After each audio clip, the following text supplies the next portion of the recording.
स्वागत है आपका जय स्टोरी स्टूडियो में। पिछले वीडियो में हमने राधा और कृष्णा जी के प्रेम के बारे में जाने थे। इस वीडियो में हम लोग शिव जी और पार्वती जी के प्रेम के बारे में जानेंगे। तो चलिए शुरू करते हैं।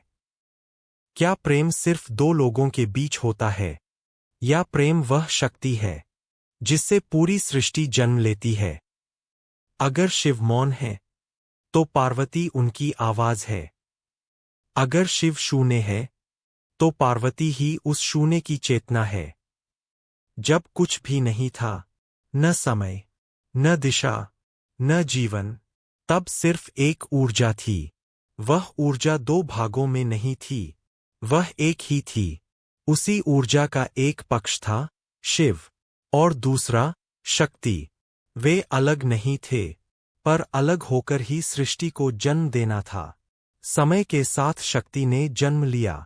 राजा हिमालय के घर, वह बनी पार्वती। बचपन से ही उनके भीतर एक अजीब आकर्षण था, एक मौन योगी की ओर।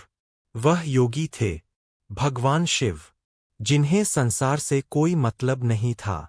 जब पार्वती ने शिव को अपनाना चाहा, शिव ने कहा, मैं विरक्ति हूँ, मैं श्मशान में रहने वाला योगी हूँ। तुम राजकुमारी हो, तुम्हारा मार्ग अलग है। पर प्रेम कभी तर्क से नहीं चलता। पार्वती ने ठान लिया, मैं उन्हें पाना नहीं चाहती, मैं उन्हें समझना चाहती हूँ। उन्होंने तप किया, भूख छोड़ी, आराम छोड़ा, नींद छोड़ी, और धीरे धीरे वह राजकुमारी से शक्ति बन गईं। जब संसार में असुरों का अत्याचार बढ़ा, देवताओं को एहसास हुआ शिव का गृहस्थ बनना जरूरी है।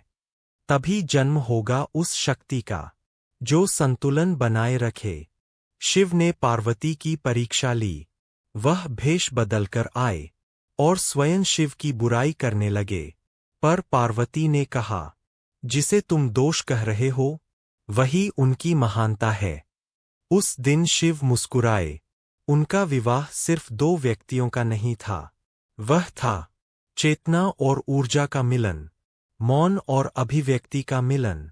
विवाह के बाद भी पार्वती ने शिव को बदला नहीं। उन्होंने उन्हें स्वीकार किया और शिव ने पार्वती को शक्ति माना। एक दिन पार्वती ने पूछा, क्या हम सच में अलग हैं? तब शिव ने स्वयं को आधा पार्वती में समाहित कर लिया और प्रकट हुए अर्धनारीश्वर। संदेश स्पष्ट था, प्रेम का सर्वोच्च रूप है एकता। शिव बिना शक्ति के शून्य है और शक्ति बिना शिव के दिशाहीन। सच्चा प्रेम वह नहीं जो अधिकार मांगे, सच्चा प्रेम वह है जो पूर्णता दे। अब सवाल यह है कि क्या प्रेम सिर्फ आकर्षण है, या वह आत्मा की पहचान है? क्या हर रिश्ता शिव शक्ति जैसा संतुलन पा सकता है? यह कहानी सिर्फ शिव और पार्वती की नहीं है, यह उस प्रेम की कहानी है जो हर आत्मा अपने दूसरे आधे को खोजते हुए जीती है। जब तक मिलन न हो, यात्रा चलती रहती है। अगर प्रेम को समझना है तो शिव को नहीं, शक्ति को भी समझना होगा। अगर आपको यह वीडियो अच्छा लगा तो लाइक, सब्सक्राइब और शेयर करें।